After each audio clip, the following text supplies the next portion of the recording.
nice colors, especially with that Corki. I gotta say, I love it. I'm always looking for skins because skin equals Maxi skill. dropping the high quality analysis here. Maxi dropping the high quality analysis. Just how many good skins are in the game, boys? You know, I think that Max, this is going to be a lot of attention focused towards the bot lane this game. As you correctly mentioned, first Drake is often very important for Shyvana. It is Infernal as the first Drake. That is probably the most important dragon for Shyvana to pick up. It gives her the true damage to her flame breath when she's in dragon form. It's going to be spicy. I genuinely favor the Omega comp at level 5. You have a lot of really strong ultimates. You have Ragnarok. You have Unbreakable Will from Alistair. You have that Ziggs bomb, which is obviously going to be incredibly powerful in terms of AoE damage. I feel like you're going to have to get some kind of man advantage for Nexplay, especially as Jinx is probably not going to be at her strongest state in the first dragon in the game. So I'm a little worried for Nexplay because this first dragon will be so important. And again, we saw in the last game, it was a complete fiesta at the first dragon of the game. But we'll see how it goes. I mean, I think like the word fiesta is just exactly what described that first game. It was a little bit of a weird one for Omega Esports. They had a hard time overall. But then we're going to go back to the composition of having Corki going into the mid lane. And talking about Corki, he just bullied Chile on that Aurelion Sol. He's going to have to go for the honey fruit almost instantaneously. Reason why I also like Corki in this mid lane up against Aurelion Sol, Corki's got some really strong roaming potential. So I think that overall having that against another good roaming potential character like an Aurelion Sol makes it a little bit even-steven in the entire game. So I think that they can both bring a lot to the jungle and also to the side lanes if they decide to do so. Garen's going to try and get a little bit of deep vision, but it's not going to get done just yet. As Shyvana, though, doing her rotation nice and swiftly. She's just making her way around, trying to make sure she gets the information on this Dragon Pit when the Drake is about to spawn, which of course makes sense as she would focus down this Scuttler instead of the other one. Rotation towards the top side, we're going to be seeing Olaf trying to take that fight towards the Garen, but unfortunately Garen a little bit prepared, just taking this one a little bit slow, as Olaf will take his own Scuttler towards the Baron Pit. Yeah, I think right now I'm anticipating a rather slow game. I don't think anybody going to take. I don't think either team is going to take massive chances before we hit that first Drake fight of the game. You can see Shyvana going for a little bit of counter jungling here, just taking away the Krugs, I believe, from the Olaf jungle. But Olaf will literally just mirror that top side of the map. We've basically got vertical jungling opening up at this point in time. We didn't talk about it much, but it is actually the Corki mid Ziggs bot, which is something that is worth talking about. Ziggs bot has been something that the PC League variant saw played a pretty extensive amount, sort of like, I don't know, a few years ago. And it was because of the ability for Ziggs to just essentially outpush almost any other AD carry in the game. And he was able to essentially force down that first turret using his Hextech explosive charge very, very quickly, which would allow the team to quickly rotate out of bot lane and start to focus global objectives. We have the Aurelion Sol roaming down here, though. This is what Aurelion Sol can do. Exactly. Nice headbutt coming on through. Does get stunned away on Polymorph, but at the end it's just going to be a little bit of damage. But this is what I like to see from Chile. Some nice roaming overall. But Alistar does pretty good. Can just bump him away from that Gallet on that Celestial expansion. So he's going to be able to hold on strongly to that lane, save up the Jinx and the Lulu some time as they're just going to go back to base. Because really this lane has been heavily going in favor of this Ziggs and also Alistar combo. Alistar has been, tanking it up as he should be and creating some good opportunities for his Ziggs to really dash out the damage. But so far, I've got to say, this is a very slow-paced game, as you did mention, Scandal. It was expected to happen, so no one taking a lead just yet. In terms of gold, they're also really close, just a 200 to 300 gold difference so far, so nothing too out there for the time being. But Drake is going to be on the menu for in the next now 30 seconds, 35 seconds, and that's where we can potentially start seeing some really early fights occur. Yeah, I'm just waiting for back timings to occur as well. You have that 30-second window now to go back for the first Drake of the game. You can see that the bot lane from Nexplay are now making that maneuver. I'm expecting Arise to essentially push this mid lane in and pick up his package at the 4-minute mark to make sure he has that available for this first dragon fight of the game.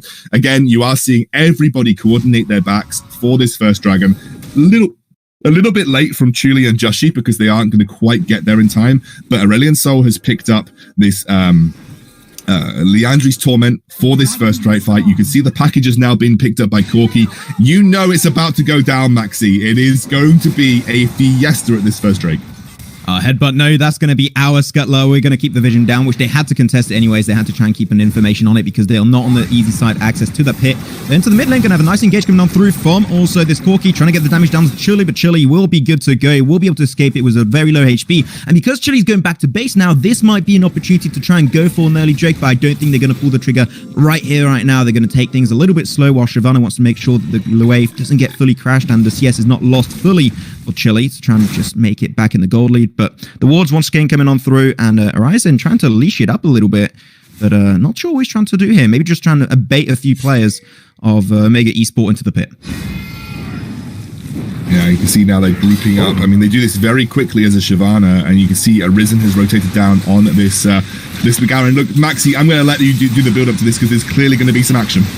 Oh, hell yeah, there's going to be, and it's taken away by the Olaf, not giving it to Shyvana, no, and of course now the fight comes on through, great double knockup coming on through also from this Alistar, that's going to create some great opportunities, and also so many frags coming the way of this Olaf. He is busted, as I always like to say, and 2 kills coming his way out of the 3 frags. One of those kills actually going the way of this Corki, and now that's going to be mid-turret potentially getting taken down, and they have it too. They have this Ziggs, making it even easier to just take it down instantly, 20% HP, and that turret is gone, Scoundrel. What did we say, Maxi, at the start of the game? A, we're getting a level 5 Fiesta at the Dragon Pit, and B, we favored Omega's team comp at level 5. They have much more impactful ultimates. That Gragas ultimate was clean. That Gragas ultimate was so good from JLC.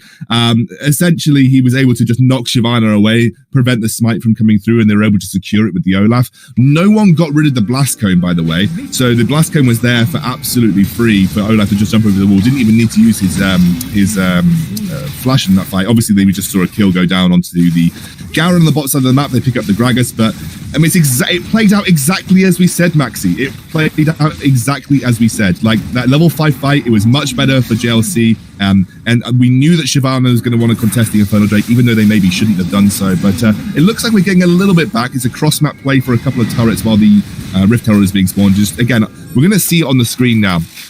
The blast cone is there.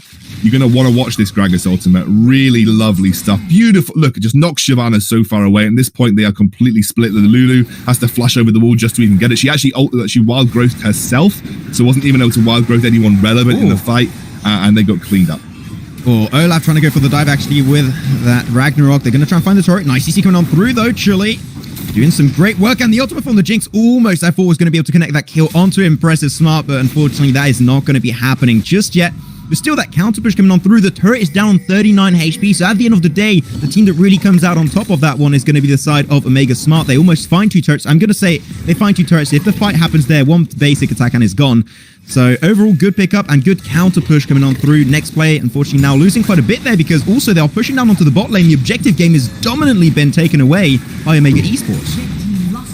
It's really, really good stuff from Omega. They're actually rotating tame laps around so nicely. You know, this is what Ziggs is powerful at doing.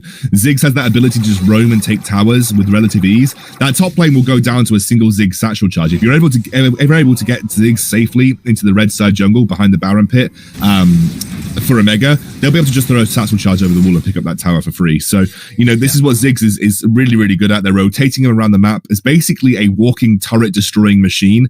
And also he scales up incredibly well too. You know, he has a brilliant team fighter scaling, as does Corki. Right now, I don't see many ways for Nexplay to get back into the game until we really have a super late game Jinx to talk about.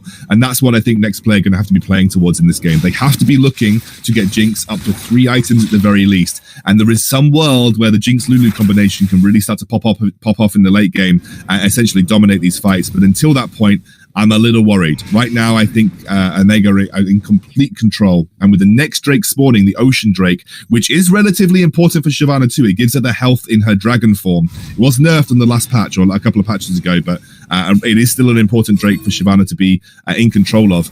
I am expecting another Fiesta here, but if I were Nexplay, I would be looking to cross map. I would be looking to go for the top turret. I know Shyvana kind of sucks if you don't pick up the Drakes max, but I don't think they win these fights. I really don't think they win these fights. Yeah, I truly agree with that one. And also, Shyvana's going to get somewhat starved away from this game. They're currently at a full 5k gold disadvantage. It's going to be going the way of the side of Omega Esports. So they're in a really good spot while Alistar just chilling in the bush, in a river bush, trying to make sure he can maybe catch someone off guard, paired up with this Ziggs. Things are going to get a little bit centered up. The entire team, here you go. You said it, the Fiesta is about to happen, and I think it is indeed. Everyone is going to start grouping towards that position, but the vision game is strong for NXP towards this pit. They have all the information, all the intel in the world that they might require. But are they ready to take this fight when, really, when you look at the side of Omega Esports, they're pretty damn far ahead. It's still only 3-1. It's not all that insane, but just their team fight potential is just absolutely through the roof. And they're just going to kick it off now, trying to contest it away. The fight is going to be roaring in just a few seconds, down to 3,000 HP. Garen's going to go on deep. They're trying to single out. That's going to be Shyvana out of way, and unfortunately can't fight it. They don't have the jungle, but Jinx just ults it down and secures the Drake, and that's going to make one happy Shyvana for sure. And Olaf is down. Unfortunately, went too deep in that fight. Now the man advantage is going their way, but unfortunately, all the players at NXP are just so damn low. And Alistar's just diving the backline like the goddamn assassin. Can he find the kill onto Uzi? I think that's a yes. He's disrespecting NXP. And now they're just going to be chasing down the few remaining players in their own jungle, picking it up one by one. Sure, they lose the Drake, but they find the kills. Yeah, I mean, I'd still say there's a pretty good result for NXP. You trade 2 for 1 and you pick up the Drake. At the end of the day, you're pretty happy with that because Shyvana now actually has a Drake to her name. However, they should have just exited as soon as they picked up the dragon there as well. You know, I think that was a situation where they felt a little bit more confident because they killed the Olaf, and I'm kind of seeing why the Garen's coming into play here, because he has that execute potential. Because Olaf obviously gets stronger the lower HP he has, so the Garen comes in as an execute potential when he's trying to dive the Jinx in the backline. So I like the Garen pick in that regard. It's like a mini counter to the Olaf in the sense that if he goes low, you can just execute him with the ultimate. But I think they got a little bit overconfident because they picked that Olaf off very early onto the fight, but they still were facing a huge number of ultimates like the Gragas Cask, the Ziggs Bomb. They were able to chunk them down and super low. But at the end of the day, Max, if I were Nexplay and you offered me a 2 for 1 trade and we pick up the Drake, I would have taken that at the start of that fight every single time. It is a good result for Nexplay because it's going to give that Shyvana that extra little buff in the Dragon form, although there is now a group up around that Baron. Oh, I'm seeing Lulu here. She's just no way, Jose. That's going to be it. Olaf picks it up, put himself in a pretty good spot right now. Did pop the Ragnarok, I do believe, so that's not going to be available for the next fight. Unfortunately, maybe something NXP can try and use for themselves if they decide to do so, while Baron is indeed available, but mid lane is going to be contested. They did lose their first turret earlier for Nexplay, allowing a pretty big deep. Nice knockup going on through on top of Aurelion Sol, but unfortunately the team is not there. The follow-up is not going to be decent, so they will not get anything for the time being, but Baron now is still opened up. They got some decent damage on top of the Aurelion Sol, so maybe a way for them to get the Baron, but I'm not sure they're going to commit to it just yet. They're a little bit unsure if that should be the good call, and indeed, they shall not go for it. The other thing that you have to be worried about if you're Nexplay is you actually can't outtrade poke versus this comp. Like the Corki and the Ziggs, the poke between them, especially as the game progresses, is too difficult for you to navigate. You have to look for the hard engages, and that can also be a bit problematic versus like an Alistar and a Gragas. So you kind of in a catch-22 where you can't play the ranged game versus the Omega composition, but you also can't really play the hard engaged comp unless you're super far ahead, which of course at this stage in the game they're not. They're 6,000 gold behind. So this is just a worry, I think, for Nexplay, that you can see they're being forced off their own turret. Those single bombs doing about a 6th or a 7th of Jinx's HP in one go. They are just desperately looking to try and clear the waves as much as possible. But this is just the Omega are playing this comp exactly the way they should be. Play it from range with the Ziggs and the Corki poking as much as possible, and then when it comes to these teamfight situations, you're also superior. It's a really nicely drafted comp from Omega overall. Yeah, they got the best of both worlds. Some really good poking range and then some good engage with that Gragas, and especially with that Olaf that's been doing great so far in this game. They get a little bit split away when they did take that Drake fight, but at the end, it's A-okay. He's still in a really, really strong position as of right now. Though Drake is going to be spawning once again, and as Xscandal would like to say, another fiesta should be happening, hopefully around that Dragon Pit, so that's going to be up very soon, I do believe. But everyone went back to base trying to get ready for the next potential fight, trying to get those itemizations on board. As Olaf trying to clear some deep vision, though he is Olaf, so if he has to escape, Ragnarok will easily just snatches it away with a nice hatchet, and will be able to get some extra 90 gold in his pocket. Red buff going to be contested. Can he steal? Oh my god, did he get that one? Yes, he did. He just snatched away the red. He did. Wow. Literally just snuck it away. And that's going to be important because red, pretty impactful, especially if they were trying to donate that over to the Jinx.